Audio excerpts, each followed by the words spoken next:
പ്രിയമുള്ളവരെ നമസ്കാരം. സന്ദീപ് വാര്യരുടെ ഫേസ്ബുക്ക് പോസ്റ്റും അഖിൽ മാരാരുടെ ഫേസ്ബുക്ക് ലൈവും ഒക്കെ കണ്ടാൽ സാധാരണ മലയാളി മനസ്സിലാക്കുക ഈ യുദ്ധമെന്ന് പറയുന്നത് അങ്ങനെ RSSന്റെ സംഘപരിവാറിൻ്റെ ആസ്ഥാനമുണ്ടല്ലോ നാഗപ്പൂര്. ആ നാഗപ്പൂർ RSS ആസ്ഥാനത്ത് നിന്ന് പ്രഖ്യാപിച്ച് പാകിസ്ഥാനെതിരായിട്ടുള്ള ആക്രമണങ്ങൾ ഒന്നൊന്നായിട്ട് ആസൂത്രണം ചെയ്ത് നടപ്പിലാക്കിയതുപോലെയാണ് സന്ദീപ് വാര്യറും അഖിൽ മാരാറുമൊക്കെ ആരോപണങ്ങൾ ഉന്നയിക്കുന്നത്. ബലൂചിസ്ഥാന് ആവശ്യമായിട്ടുള്ള ആയുധം നൽകിക്കൊണ്ട് ബലൂചിസ്ഥാനെ യുദ്ധം ചെയ്യുവാൻ പ്രേരിപ്പിച്ചത് ഇന്ത്യയാണ് എന്ന് പോലും അഖിൽ മാരാർ പറയുകയാണ്. എന്തു വിഡ്ഢിത്തരമാണ് ഈ അഖിൽ മാരാരെ പോലുള്ള ആളുകൾ ഈ സോഷ്യൽ മീഡിയയിലൂടെ എഴുന്നള്ളിക്കുന്നത് എന്നുള്ളതാണ്. ബലൂചിസ്ഥാന് ആയുധം നൽകി ബലൂചിസ്ഥാന്റെ മോചനത്തിന് വേണ്ടിയിട്ട് കലാപമുണ്ടാക്കുവാൻ വേണ്ടിയിട്ട് അതിൻ്റെ പിന്നിൽ പ്രേരണ ശക്തിയായിട്ട് നിൽക്കുന്നത് അല്ലെങ്കിൽ അവരെ അതിന് പ്രേരിപ്പിക്കുന്നത് ഇന്ത്യയാണ് എന്ന് എങ്ങനെയാണ് ഇയാൾക്ക് ഈ അഖിൽ മാരാർക്ക് അല്ലെങ്കിൽ സന്ദീപ് വാര്യർക്ക് മനസ്സിലായത് എന്നുള്ളത് എത്ര ആലോചിച്ചിട്ടും പിടികിട്ടുന്നതേയില്ല. എവിടെ നിന്നാണ് ഇവർക്ക് ഇതിനു വേണ്ടിയുള്ള രേഖകൾ തെളിവുകളൊക്കെ കിട്ടിയത്?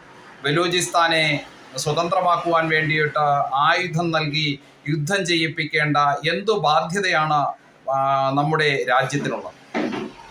ഇത്തരത്തിൽ ഉണ്ടയില്ലാത്ത വെടികൾ പൊട്ടിച്ച് ജനങ്ങളെ തെറ്റിദ്ധരിപ്പിക്കുക എന്നുള്ളത് ഒരു തൊഴിലാക്കി കൊണ്ടു നടക്കുകയാണ് ഇത്തരത്തിലുള്ള കപട രാജ്യസ്നേഹികൾ. യഥാർത്ഥത്തിൽ സന്ദീപ് വാര്യർ ഇപ്പോൾ കോൺഗ്രസിൽ പോയതിന് ശേഷം കോൺഗ്രസിൻ്റെ മുഖം മിനുക്കുന്നതിന് വേണ്ടിയിട്ട് പുത്തനാശയങ്ങളുമായിട്ട് ഉട്ടോപ്യൻ സിദ്ധാന്തങ്ങളുമായിട്ടൊക്കെ നവമാധ്യമങ്ങളിലൂടെ വരുമ്പോൾ മനസ്സിലാക്കേണ്ടതായിട്ടുള്ള ഒരു യാഥാർത്ഥ്യമെന്ന് പറയുന്നത് ഈ രാജ്യം ഭീകരതയെ നേരിടുന്നത് ഇതാദ്യമായിട്ടല്ല. ഈ രാജ്യം നിരവധി തവണ ഭീകരാക്രമണങ്ങൾ നേരിട്ടിട്ടുണ്ട് എന്നുള്ളത് മാത്രമല്ല സത്യം. ഈ രാജ്യത്ത് നിരന്തരമായിട്ട് ഭീകരവാദികൾ നുഴഞ്ഞുകയറി കലാപത്തിന് ശ്രമിച്ചിട്ടുണ്ട് എന്നുള്ളതാണ് നമ്മുടെ ചരിത്രം. ആ ചരിത്രത്തിൽ നിന്ന് തന്നെ നാം പഠിക്കേണ്ടതായിട്ടുള്ള ഒരു പാഠമുണ്ട്. ആ പാഠം എന്ന് പറയുന്നത് 2014 വരെ ഉണ്ടായിരുന്ന ചരിത്രത്തിൽ നിന്ന് 2014 ശേഷം ഉണ്ടായ മാറ്റത്തെക്കുറിച്ചാണ് നമ്മെ പഠിപ്പിക്കുന്നത്. അതായത് ഞാൻ പറഞ്ഞു വന്നത്, കോൺഗ്രസിന്റെ നേതൃത്വത്തിൽ സന്ദീപ് വാര്യർ ഇന്ന് പ്രതിദാനം ചെയ്യുന്ന ഈ അഖിൽ മാരാർ ആർക്ക് വേണ്ടിയിട്ടാണോ ഇന്ന് ഇത്തരത്തിലുള്ള പെയ്ഡ് ലൈവ് സംഘടിപ്പിക്കുന്നത്? ഈ രാഷ്ട്രീയ പാർട്ടിയാൽ നയിക്കപ്പെട്ട അല്ലെങ്കിൽ ഭരിക്കപ്പെട്ട ഒരു രാജ്യമാണ് നമ്മുടെ ഭാരതം എന്നുള്ളത് ഏതൊരു പൗരനും അറിവുള്ളതാണ്. അങ്ങനെ ദീർഘകാലം കോൺഗ്രസ് എന്ന് പറയുന്ന ഒരു ന്യൂനപക്ഷ മത പ്രീണനം മുഖവുരയായിട്ട് മുന്നോട്ട് വച്ച് പ്രഖ്യാപിത അജണ്ടയായിട്ട് മുന്നോട്ട് വച്ച് ഈ രാജ്യത്തെ ഭരിച്ച ഈ രാജ്യത്തിൻ്റെ ജനതയുടെ മതപരമായിട്ടുള്ള വിശ്വാസത്തെ ചൂഷണം ചെയ്തുകൊണ്ട് ഭരിച്ച രാഷ്ട്രീയ പാർട്ടി എന്ന് നമുക്ക് ഉറപ്പിച്ച് പറയേണ്ടി വരും. അങ്ങനെയുള്ള രാഷ്ട്രീയ പാർട്ടി ഭരിച്ച സമയത്ത് നിരന്തരമായിട്ട് അമർനാഥ് തീർത്ഥാടകരെയായാലും കാശ്മീരിൽ വിനോദയാത്രയ്ക്ക് വേണ്ടിയിട്ട് പോയ പഹൽഗാമിൽ 27 പേരെ വധിച്ചു എന്നൊക്കെ സന്ദീപ് വാര്യർ പറയുമ്പോൾ സന്ദീപ് വാര്യരും അഖിൽ മാരാരും ഒക്കെ മനസ്സിലാക്കേണ്ട ഒരു യാഥാർത്ഥ്യം എന്ന് പറയുന്നത് കാശ്മീരിൽ തീർത്ഥാടനത്തിന് വേണ്ടിയിട്ട് അവിടെ ചിന്തിക്കാൻ പോലും സാധിക്കാത്ത സാഹചര്യം ഉണ്ടായിരുന്ന നാടാണ്.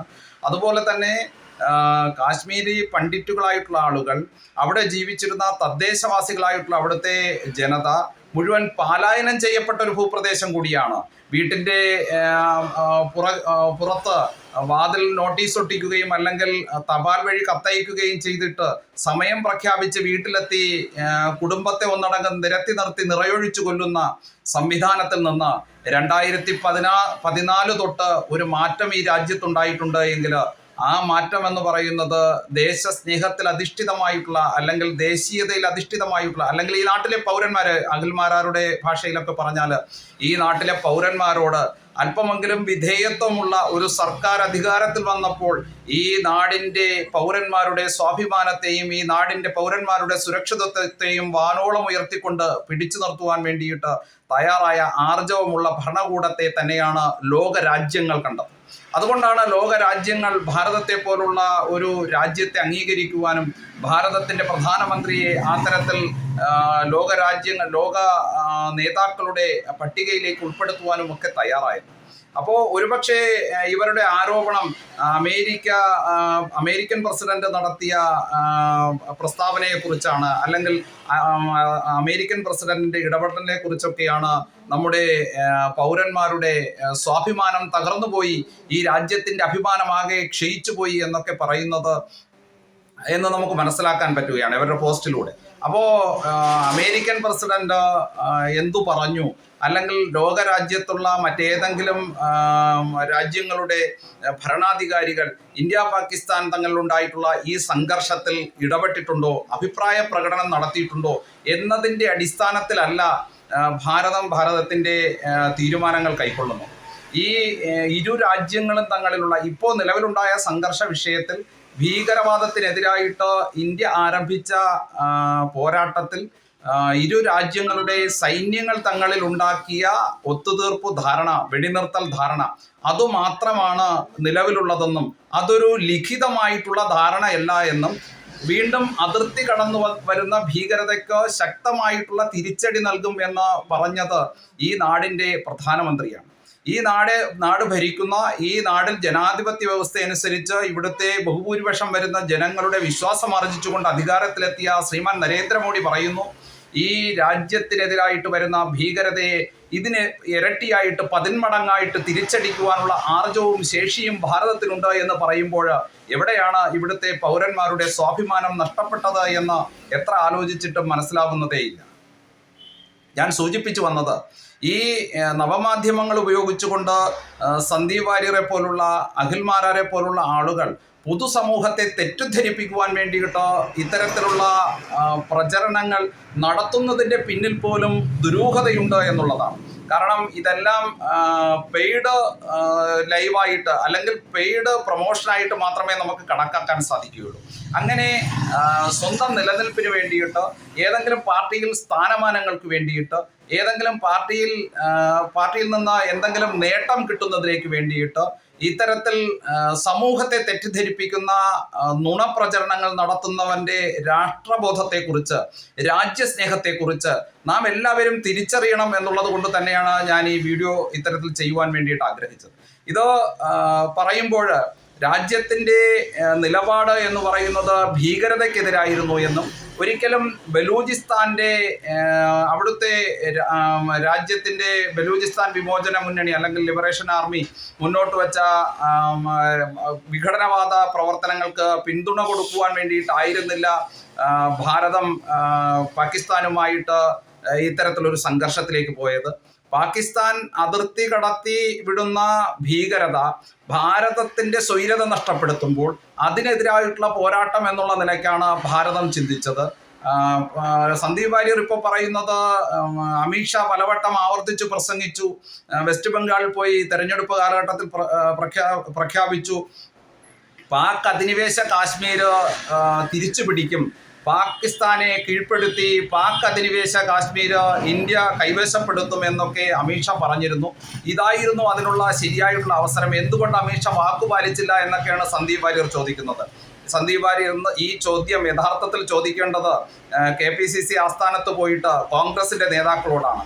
കാരണം ഈ പാക് അധിനിവേശ കാശ്മീരും ഒരുപക്ഷെ പാകിസ്ഥാൻ ആഗ്രഹിക്കുന്നത് പോലെ ഇന്ത്യ കൈവശം വയ്ക്കുന്ന, നമ്മുടെ ഭാരതം കൈവശം വയ്ക്കുന്ന കാശ്മീർ പോലും പാകിസ്ഥാൻ അവകാശപ്പെട്ടതാണ് എന്നുള്ള വാദം ഉയർന്നു നിന്ന സമയത്ത് എങ്ങനെയാണ് ഈ കാശ്മീരിനെ എല്ലാം ഭാരതം കൂടെ നിർത്തിയത് എന്നുള്ള ചരിത്രമൊക്കെ നന്നായിട്ട് അറിയാവുന്ന ആൾ തന്നെയാണ് സന്ദീപ് വാര്യർ. പക്ഷേ കള്ളന്റെ കാപഢ്യം എന്നുള്ളത് പോലെ ഈ സന്ദീപ് വാര്യർ യഥാർത്ഥ സത്യത്തെ മറച്ചു പിടിച്ചുകൊണ്ട് വ്യാജ പ്രചരണം നടത്തുന്നതിൻ്റെ ഭാഗമായിട്ടാണ് ഇത്തരത്തിലുള്ള നുണകൾ ഇങ്ങനെ പ്രചരിപ്പിക്കുന്നത്.